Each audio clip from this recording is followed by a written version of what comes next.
For over 150 years, folks have been heading here for protection from the rugged perils of West Texas. But today we're heading there for some history, some mountain biking, and of course, tasty food. So let's drive into that wide open sky, sitting right above Fort Davis.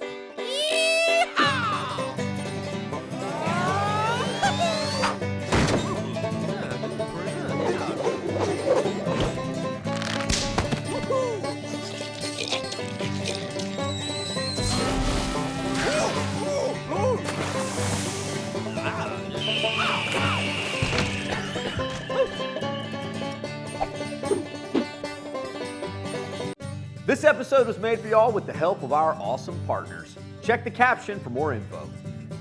Fort Davis sits in the middle of West Texas, the top point of the Fort Davis, Alpine, and Marfa Triangle. It's almost an entire day's trip from anywhere.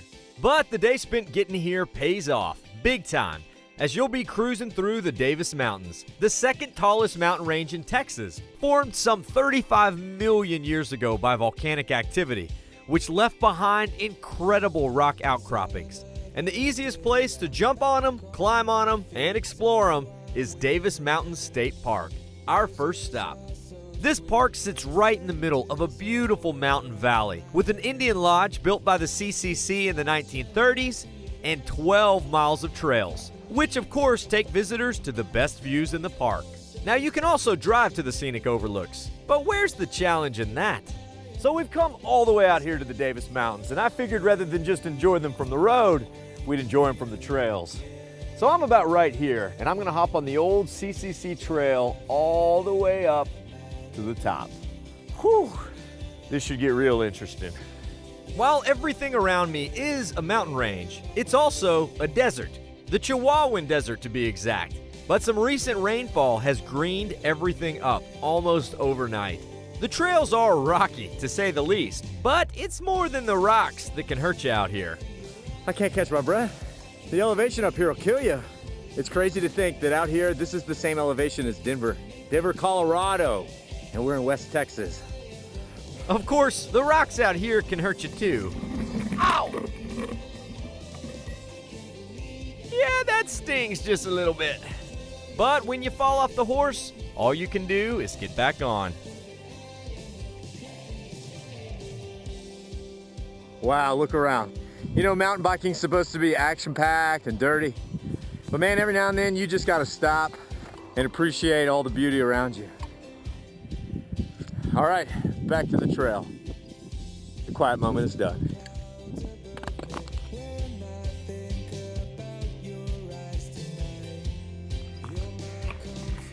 And that last little bit was murder. But after catching my breath, it's time to plot my next moves. Okay, check it out. Over this mountain here is Fort Davis, the town. You can just barely see the rooftops sticking up. But then through this canyon is Fort Davis, the fort. And that is exactly where I'm headed next. All right, crew, y'all meet me down there. I got some more mountain biking to do. And I'm off to the historic site, which is connected by trails. However, not the kind of trails I was expecting. So the crew is long gone with the car. I've got my bike here. And I got to the part where it switches from the state park to the national site. And there's not the most welcoming sign for mountain bikers. Yeah, that's not a good sign. But with the crew gone, I've got no choice but to carry on. And I do mean carry on. This is not the way to bike. There's a fort back there. Just give me a second. Tough way to start the day. Good thing the historic site is more about education than exertion. This is Park Ranger John Heiner. Well, with the discovery of gold in the late 1840s, people started moving west. And as they're traveling, they're putting more and more pressure on the native peoples, the Apache, the Comanche, the Kiowa. So you get a lot more more interaction. conflict. Yeah, more conflict. So who did the settlers or the travelers call on? The U.S. Army to come for protection. And that's exactly why Fort Davis was established in 1854, under the leadership of Lieutenant Colonel Washington Sewell. Why, yes, this box canyon shall make a fine fort for the United States Army. And these impending and powerful walls will offer a mighty fortress against the marauding native tribes. The troops of Fort Davis spent their days scouting the land and campaigning against the native Indian tribes, who they got into skirmishes with on multiple occasions.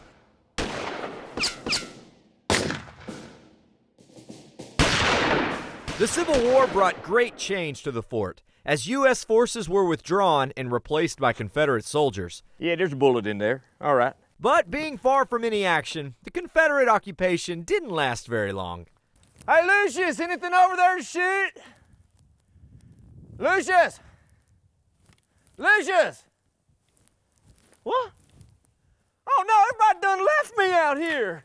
And after the Civil War, the U.S. Army once again took control of the fort, ushering in what's known as the Second Fort Davis, and the era of the Buffalo Soldiers. The Army reorganized in 1866, right after the Civil War was over, basically. And what they did, they created 6 regiments of black soldiers. A lot of them they sent to the frontier, and Fort Davis was no exception. In fact, from about the late 1860s up until the early 1880s, Fort Davis was totally manned by black enlisted men. Basically performed the same duties that any soldier would have done. They patrolled and they campaigned throughout the areas. Did a lot of construction, built a lot of these buildings that you see at Fort Davis. So when it came to life at the fort, they were really just more enlisted men. They were a soldier. Yeah, they were You were soldier. here to do a duty. So basically everything you see in this room is what a soldier would have had. Typically a bunk and a footlocker, and then a little bit of wall space, and that's what every man would have had. Say, why don't you go ahead and lay down on it and kind of test it out. You know, you're just about the right size for a cavalry soldier. Oh, yeah. The difference between an enlisted man and an officer was like day and night. You know, The great divide. Exactly. Yeah. That parade ground is, you know, roughly 150 yards across, but it might as well be halfway around the world as far as social caste. Now, this would have been the way to live on the frontier. Well, this is an officer's quarters, quite different from the barracks we were just in, right? Seriously? Yes. Officers were encouraged to bring their families to the frontier because you're trying to settle these areas. Officers' wives were somewhat in charge of the social aspects of the fort. You know, they would hold quilting bees, you know, maybe hops, you know, dances, formal banquets. So fort life wasn't without its enjoyments, but it was definitely rough living, and no place makes that more clear than the restored hospital. You know, when you stop to think about it, there were a lot of things that could kill you out on the frontier. It wasn't just bullets and arrows from your enemies. It was diseases, illness, diphtheria, typhoid fever, you know. And if you got sick and they couldn't treat you, you were stuck. By the 1880s, with the Indian Wars over and the coming of the railroad, frontier forts like Fort Davis were no longer needed and began to close. For decades, this fort fell into complete disrepair. That is until the National Park Service stepped in to preserve it, to make sure that important pieces of our American past are preserved for our American future. But one thing I'm not seeing around here is the mess hall. So for that, we better cruise into town. Today, Fort Davis feels more like some Rocky Mountain mining town than traditional small-town Texas, but that's exactly part of the charm. It does have the Jeff Davis County Courthouse, and while the main street is paved, the asphalt quickly turns to dirt as you steer from the main path. However, don't let this rustic facade fool you, as you'd be very surprised what you'll find out here in the mountains, especially at the local Stone Village Market. Stone Village Market is very different from a typical small-town convenience store. Bulk? Organic? Soy? Woo! Hardly backwoods mountain honky stuff. And that's exactly the way one of the owners, Belinda Kinsey, likes it. And the customers agree. This is a different kind of a place. They've got a lot of different kind of groceries than most general grocery stores. Well, it's certainly a lot more variety than what we're accustomed to. It's more organic, fresher, it's a little more exotic. This rural grocery is full of typically urban items, including one of the best, freshest sandwiches this side of the Colorado River. Their deli here is the Great Magnet. Yeah. Fresh cut sandwiches in Fort Davis. Who ever heard of that? Yeah. Sounds pretty good. I would recommend either a turkey pastrami or a beef pastrami. Your choices of cheeses and your choices of the vegetables. Also have your choice of breads. It's a home of the impossible sandwich. It's impossible to get it wrong if you're having us make what you want. So. I like that. I like that. Got a table outside with the breeze blowing, a delicious sandwich waiting for me. not much better than this right here. Beef pastrami on rye, fresh vegetables, lettuce, tomato, onion, provolone cheese. You know, some days there's just nothing like a well-made sandwich. That is great. The vegetables are fresh. The meat is high quality. The bread is high quality. I love finding little places like this, you know? A really delicious sandwich. Come out, eat it outside in the sunshine. You drive through a small town, you'll see the cafes, you'll see the little Mexican food restaurants, you might even see the barbecue restaurants. But if you look hard enough, sometimes you can find something unexpected, and it will be worth the stop. Man, this stuff is delicious. So with the fort and lunch tackled, it's time to explore the rest of town. Now, you'd probably be surprised at the interesting and random things there are to do here in Fort Davis. You could chase down some local wildlife. Check this out. It's a horny toad. Check him out. He's actually not a toad at all. He's a lizard. They're actually pretty rare. Oh, that's awesome. Adios, amigo. You could literally spend hours trying to find the sleeping lion in Sleeping Lion Mountain. Oh, okay, I kind of see it. Yeah, there's some ears here. Oh, yeah, and the tail. No, he's facing this way. He's facing this way. No. No, but his tail is there. No, that's his shoulder. No, those are his ears. The tail is over here. No. No, I get it. It looks more like a goat. Yeah, good luck on that one. Or you could go to the creepiest, crawliest place in town, Rattlers and Reptiles, with a sign declaring to be the largest rattlesnake exhibit on the planet. You may wonder, what's a museum like that doing in an auto mechanic lot? Well, only one way to find out, and that's to ask snake charmer and owner, Buzz Ross. I got a degree in biology, and I ran the reptile house in Fort Worth Sioux back in the 60s, and we used to sit around lunch and say, boy, it'd be neat to have a reptile house in Fort Davis. Did taxidermy for 20 years, and then one morning I woke up and said, I want to do this, my dream. So I did it. That's the dream fulfilled. Yeah. A slithery dream, you know, scaly dream. Yeah. These cages are actually set up great. You've got this information here, you got the name, and then also this map of where they inhabit here in the U.S. Something made this little lady mad, really mad. So this is the western diamondback rattlesnake, and you can see their range covers basically all of Texas. Every time I move, that rattle goes off. Look at this, I'm counting 1, 2, 3, 4. But the amazing thing is, they're all different. These really are beautiful creatures. I mean, I don't want to pet one, but they are beautiful. And of the 30+ species of rattlesnakes on the planet, 19 are represented here, giving it the most variety of any rattlesnake exhibit on Earth. So that sign is true, and 6 of those can be found right here in Jeff Davis County. It's a good thing I'm learning this now after my little hike. And then there's Buzz's baby, who he's been raising for over 17 years. Oh my goodness. It's an eastern diamondback rattlesnake. You go to the zoo usually and they're just kind of hanging out and you're like, wait, where's the snake? I can't see it. You're not gonna miss this guy. This, folks, is as close as I ever want to be to a real one. Not that you could get much closer. I know these are in cages and they don't get out, but I'm still kind of like stepping, checking for things underneath. Ew. And if the snakes weren't creepy enough, there's also various tarantulas and other crawly bugs. I think I've had my reptile fix. On to some of the other curiosities of Fort Davis. We now interrupt this programming to remind you to like and subscribe. Now back to the road. Welcome to the Davis Mountain Broom Shop, owned and operated by Mr. Ron Cox. So you're making brooms here? Yes, sir. I make the brooms like they did back in the 17 and 1800s. You know, sometimes there's just nothing like the good old-fashioned way. And here at the shop, you can get a glimpse back in time to the golden era of broom making, assuming there was one and it was the 17 and 1800s. And today, we're gonna make a broom. This device here is a wiring machine, and what I'm doing, I'm wiring the broom corn to the handle. Ron gets his broom corn from a company that's been growing it for 150 years. And he gets his yucca handles, well, anywhere he can find them along the West Texas roads. Let's take this outside now. Now you want to try this before I go out? You're going to be amazed. Hey, that works really well. The amazing thing about my brooms is how good I can get somebody to sweep my floor for me. for no charge.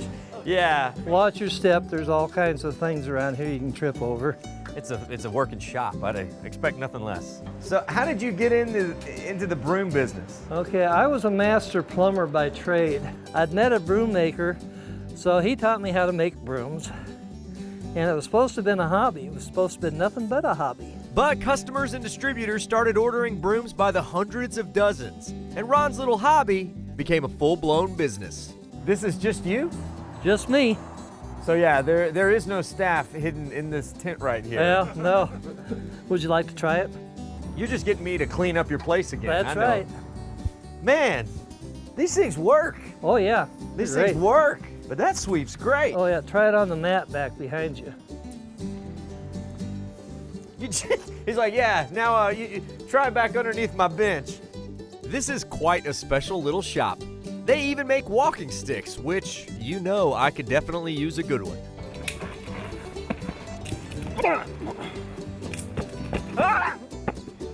And since we're doing things the old-fashioned way at the moment, you know, I could go for an old-fashioned afternoon snack. One thing I always love finding in a small town is a drugstore, but the old-fashioned kind. You know, the ones with treats much tastier than cough syrup.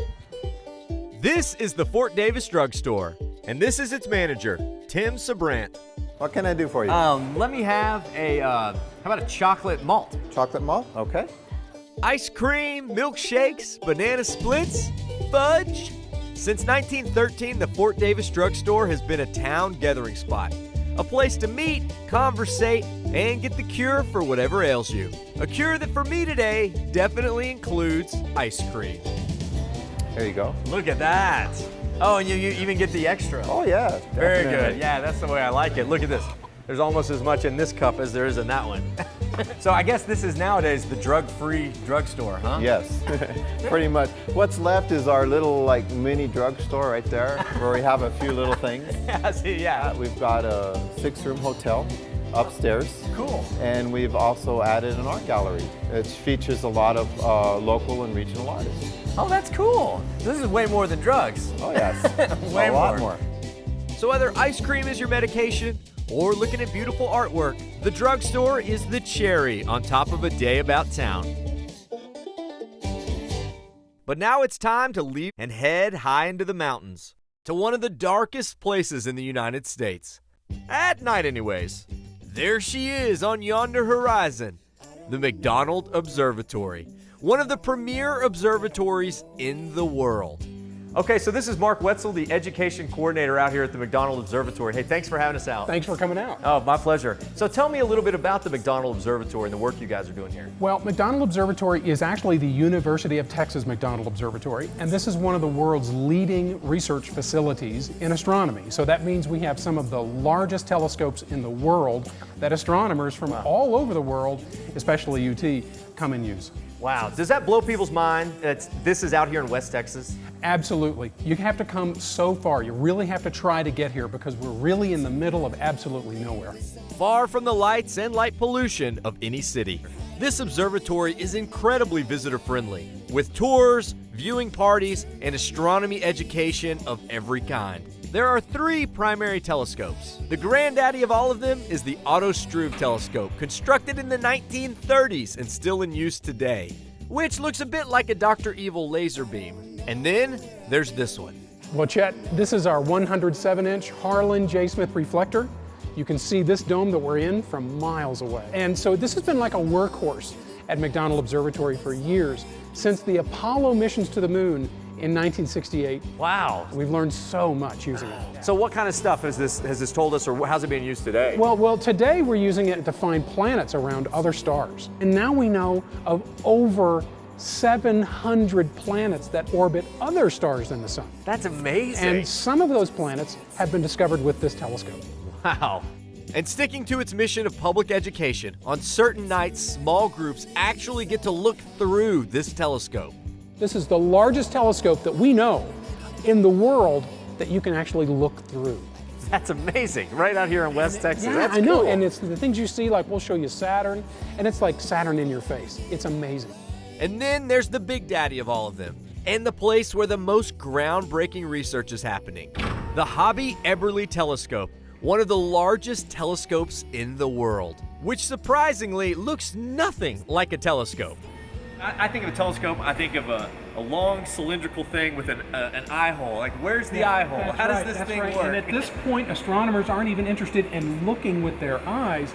We're more interested in gathering the light from an object because in that light contains so much information. So the information this thing throws back, you can't really just, perceive it. You got to process it through the computers. Absolutely. Okay. Yeah, it's the starting point. Well, do you know any projects the astronomers are currently working on using this telescope? The holy grail of science projects right now in astronomy is to try to figure out why the universe is expanding faster and faster and faster. And this mysterious force, we're calling it dark energy. I mean, every night when they fire this thing up, astronomers probably end up with more questions than answers. I mean, oh, absolutely. Oh, yes. We know so little about this infinite universe. We're never done learning, we're never done exploring, we're never done discovering things, and it just continues. That's really great. Yeah. This is so cool. Yeah. And for those that are as fascinated by the night sky as I am, a trip to the McDonald Observatory must include a nighttime star party. But it kind of needs to be dark for stars. Time to head back into town for dinner at Murphy's Pizzeria, a casual thin crust pizza joint, turning out pizza so thin that the dough must be crushed into submission. However, pizza isn't the only thing around Murphy's. Oh, the word's out on the street that they got the best calzone in town. And you're here to check that out? And that's why we're here. Awesome. Speaking of the devil, look at this. Ooh, a calzone sounds delicious. But the cornerstone of any pizzeria is the pizza. So the cheese looked ridiculous, huh? I heard it went on for miles. Yeah, pretty much. It was just really melted. The topping started falling off. That's not really a bad thing though, is it?